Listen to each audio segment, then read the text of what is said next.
దేవుని నామానికి వందనాలు. మీ అందరికీ కూడా దేవుని నామమున శుభములను తెలియజేస్తున్న మీ అందరికీ కూడా శుభము కలుగును గాక. వింటున్నటువంటి వాక్యములను బట్టి బలపరచబడుచున్నావా? వింటున్నటువంటి వాక్యములను బట్టి ఆ వాక్యానుసారమైనటువంటి జీవితాన్ని నడుచుకొనగలుగుచుంటున్నావా? ప్రియమైనటువంటి వారలారా, ప్రతి దినము మన జీవితంలో ఉండవలసినటువంటి ప్రధానమైనటువంటిది, ప్రాముఖ్యమైనటువంటిది దేవుని వాక్యమై ఉన్నది, ప్రార్థన అయి ఉన్నది. నీ జీవితంలో ప్రతి దినము వాక్యము ప్రార్థనతో ప్రారంభించేటటువంటిదై ఉండాలా. వాక్యమును కలిగి జీవించేటటువంటి జీవితమై ఉండాలా. ఆ వాక్యమే నిన్ను నడిపిస్తుంది, బ్రతికిస్తుంది.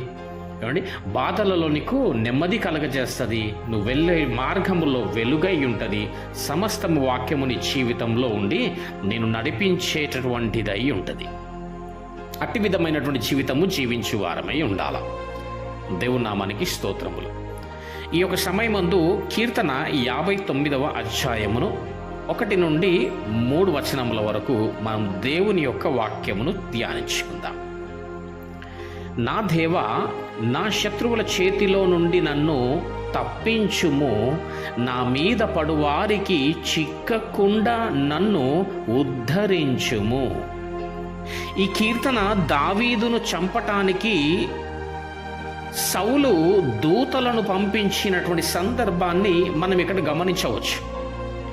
దావీదు ఇంట్లోనే ఉన్నాడు. ఆ ఇంటి దగ్గర దూతలందరూ పొంచి ఉన్న సందర్భములో దావీదు రచించినటువంటి కీర్తన ఇది. ఏమని ప్రార్థన చేస్తున్నాడు దేవుడికి? 1వ వచనం, నా దేవా, నా శత్రువుల చేతిలో నుండి నన్ను తప్పింపుము, నా మీద పడువారికి చిక్కకుండా నన్ను ఉద్ధరింపుము. దావీదు తన యొక్క కష్ట పరిస్థితిలో దేవుని వైపు చూడటం దావీదు యొక్క అనుభవం. శత్రువుల చేతిలో నుండి నన్ను విడిపించుము ప్రభువా అని దేవుణ్ణి అడుగుతా ఉంటున్నాడు ఆయన. దేవుణ్ణి ప్రార్థన చేస్తూ ఉంటున్నాడు ఆయన. దేవుణ్ణి కలిగి ఉంటున్నాడు ఆయన. మరి మనకు కష్టతరమైనటువంటి పరిస్థితులు కలిగినప్పుడు, ఇబ్బందికరమైనటువంటి పరిస్థితులు ఎదురైనప్పుడు ఎవరి వైపు చూస్తూ ఉండేటటువంటి వారమై ఉన్నాము? ఎవరి వైపు చూసేటటువంటి వారమై ఉన్నాము అంటే, అనేకులు ఎదురుగా కనబడుతున్నటువంటి మనుషుల వైపు చూసేటటువంటి వారై ఉన్నారు. తన తోబుట్టువుల వైపు కావచ్చు, తన కుటుంబీకుల వైపు కావచ్చు, నా అనుకున్నటువంటి వారి వైపు కావచ్చు, నమ్ముకొనినటువంటి స్నేహితుల వైపు కావచ్చు, వారి వైపు చూస్తున్నారు తప్ప దేవుని వైపు చూచేటటువంటి వారు లేరు. నీవు మనుష్యులను నమ్ముకొనుట కంటే దేవుణ్ణి కదా నమ్ముకుంటే నీకు మేలు. నువ్వు ఎన్ని రోజులైతే నీ జీవితంలో మనుష్యులపైన ఆధారపడి నువ్వు ఎప్పుడైతే బ్రతుకుతావో, ఏమండి, మనుష్యుల వలన కలిగేది జరిగేది ఏమీ ఉండదు. ఎందుకనగా మనుషులు స్వార్థప్రియులు, ధనాపేక్షులు, వారు బింకములాడువారు. నేను బాగుంటే చాలు అనుకునేటటువంటి స్వభావం గలవారు. ఎవరికి ఏమైతే నేనేం చెయ్యాలా, నేనైతే బాగున్నాను కదా అని అటువంటి స్వభావము కలిగి ఉన్నవారు ఎదుటి వారు నాశనం అగుతుండగా చూచి ఆనందించువారు తప్ప ఆదుకునేటటువంటి మనస్తత్వము ఈ మనుషుల్లోన ఉండడం లేదు. గనుక నువ్వు ఎవరిపైన ఆధారపడినా నీ జీవితము, నీ బ్రతుకు ఉద్ధరింపబడదు. కానీ దేవుని వైపు చూచినట్టయితే దేవుడు నీ జీవితాన్ని ఉద్ధరిస్తాడు. ఏమండి, ఇంకా ఎన్ని రోజులు దేవుని విడిచి బ్రతుకుదాం? ఎన్ని రోజులు దేవుని కాదని జీవిద్దాం? నిన్ను కన్నటువంటి వాడు, నిన్ను కొన్నటువంటి వాడు, నీ కొరకు ప్రాణం పెట్టినటువంటి వాడు, నీ కొరకు ఏదైనా చేయగలవాడు ఎవరైనా ఉన్నారు అనేసంటే అది దేవుడు మాత్రమే. దేవునికి స్తోత్రములు. ఎప్పుడైతే దేవుని వైపు చూస్తామో, దేవుని వైపు చూసేటటువంటి ప్రతి వ్యక్తికి ఆయన సహాయము చేసేటటువంటి వాడై ఉన్నాడు. వారికి సహాయము దొరుకుతూనే ఉంటుందండి. దేవుడు ఆ వ్యక్తిని ఎప్పుడు కూడా విడిచిపెట్టడు. వారికి కావలసినటువంటివన్నీ కూడా దేవుడు అనుగ్రహిస్తూ ఉంటాడు. ఆపదలో నుండి తప్పిస్తూ ఉంటాడు. విడిపించువాడై ఉంటాడు, నడిపించువాడై ఉంటాడు. గనుక నీవు దేవుడు వైపు చూసేటటువంటి వారై ఉండాలా. ఏమంటే దేవుని తట్టు చూస్తే చాలు, దేవుడు మనకు సహాయం చేస్తాడాయన. దావీదు గారి నుండి మనం నేర్చుకునేటటువంటి విషయం ఏంటి అనేసి అంటే, ప్రతి కష్ట పరిస్థితిలో దేవుని వైపు చూడడం.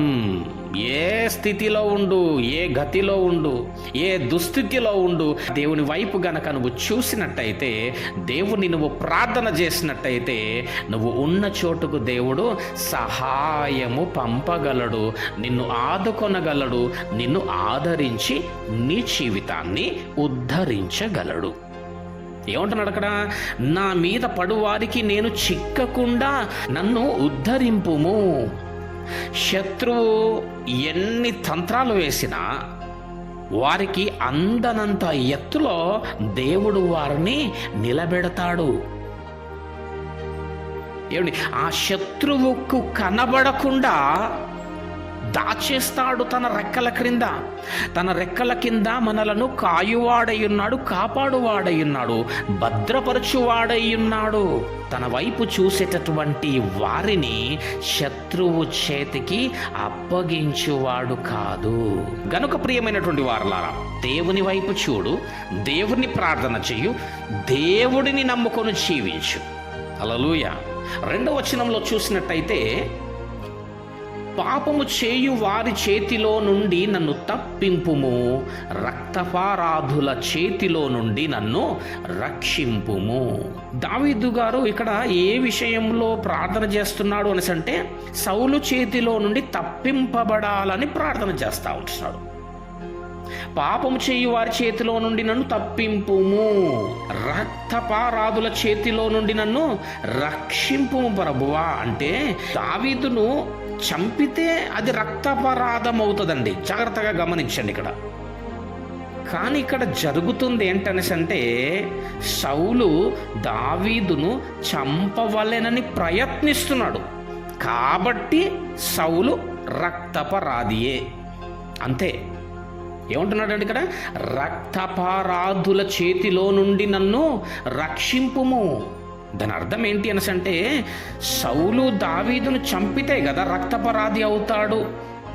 కానీ ఇక్కడ సౌలు చంపవలెనని ప్రయత్నిస్తున్నాడు కనుక సౌలు రక్తపరాధియే.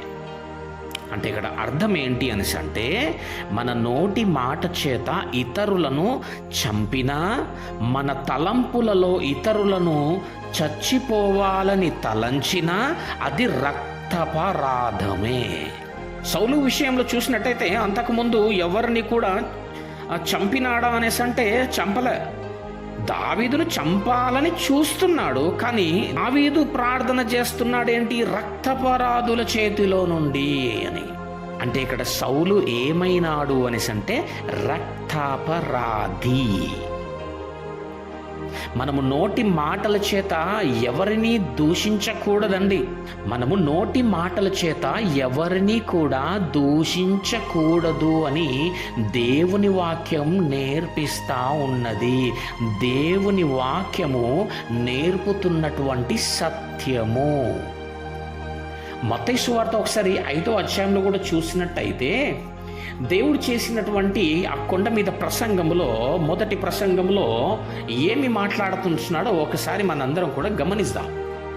కొండ మీద చేసినటువంటి మొదటి ప్రసంగంలో కూడా ఆయన నేర్పించినటువంటి అనుభవం ఏంటి అనేసి అంటే, 5వ అధ్యాయం మత్తయి సువార్త 5వ అధ్యాయం 21వ వచనం నుంచి చూస్తే, నరహత్య చేయవద్దు, నరహత్య చేయువాడు విమర్శకు లోనగునని పూర్వీకులతో చెప్పబడిన మాట మీరు విన్నారు గదా.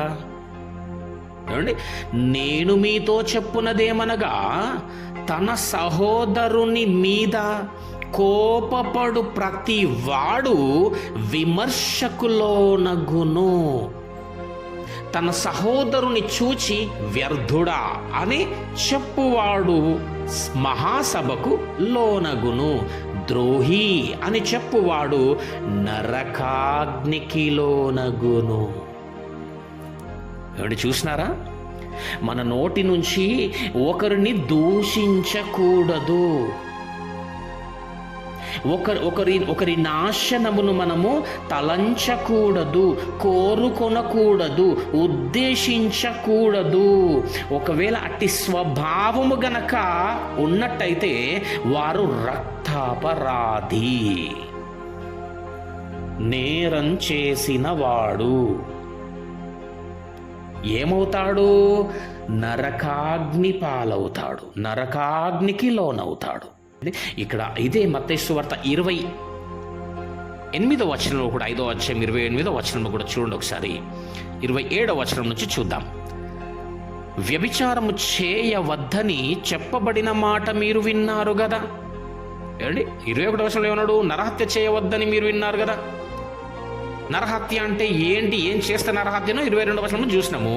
ఇప్పుడు ఇక్కడ 27వ వచనంలో వ్యభిచారము చేయవద్దని చెప్పబడిన మాట మీరు విన్నారు కదా.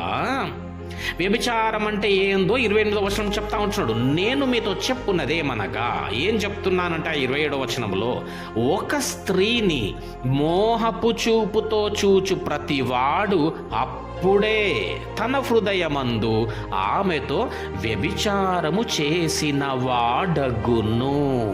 అంటే దేవుడు చెప్పినటువంటి మాట, దేవుడు బోధించినటువంటి మాట, ఇది దేవుడి ఆజ్ఞ. అనేకులు ఈ విధమైనటువంటి తలంపులతో ఉంటారండి, అనేకులు ఈ విధమైనటువంటి మనస్తత్వముతో ఉంటారండి, అనేకులు ఈ విధమైనటువంటి దురాలోచనలతో ఉంటారండి. అలా ఉండకూడదు. ఏమవుతుందండి ఉంటే? నరకాగ్నికి లోనవుతారు. ఇక్కడ సౌలు ఎలా మారిపోయాడు అనేసి అంటే రక్తాపరాధిగా. ఎలా? దావీదును చంపాలనుకున్నాడంతే రక్తాపరాధి అయిపోయినాడు. నీవు కూడా ఎవరి విషయంలోనే అట్టి విధమైన తలంపులు కలిగి ఉన్నావా, రక్తాపరాధి అవుతావు. కీర్తన 59 3వ వచనంను చదువుకుందాం. నా ప్రాణము తీయవలనని వారు పొంచి ఉన్నారు. యెహోవా, నా దోషమును బట్టి కాదు, నా పాపమును బట్టి కాదు, ఊరకయే బలవంతులు నా పైని పోగుబడి ఉన్నారు. తప్పు చేసి బాధ అనుభవిస్తే అదో రకం, కానీ ఇక్కడ ఏ తప్పు చేయకుండా బాధ అనుభవిస్తే నిజంగా అది చాలా భయంకరంగా ఉంటుందండి. దావీదు జీవితంలో సౌలుకు ఎక్కడా వ్యతిరేకమైనటువంటి పని చేసినట్టుగా ఎక్కడ కూడా కనబడలే. ఎక్కడ కూడా సౌలును గూర్చి చెడ్డగా మాట్లాడినటువంటి వాడు కూడా కాదు. బైబిల్లో ఎక్కడ కూడా అతివిధమైనటువంటి ప్రస్తావన లేదు. అలాంటి ప్రవర్తన అసలు దావీదు జీవితంలో లేనే లేదు. ఏమంటే తనను చంపాలని చూస్తున్నటువంటి వాణ్ణి కూడా ఎప్పుడు ఏమి చేయాలని, ఏదో అనాలని చూడలేదు ఆయన. అందుకు దావీదు దేవుని హృదయానుసారుడు. దేవుడు ఎంత పరిశుద్ధుడో దావీదు కూడా తన హృదయాన్ని అంత పరిశుద్ధంగా కాపాడుకున్నాడు. దేవునికి స్తోత్రం, హల్లెలూయా.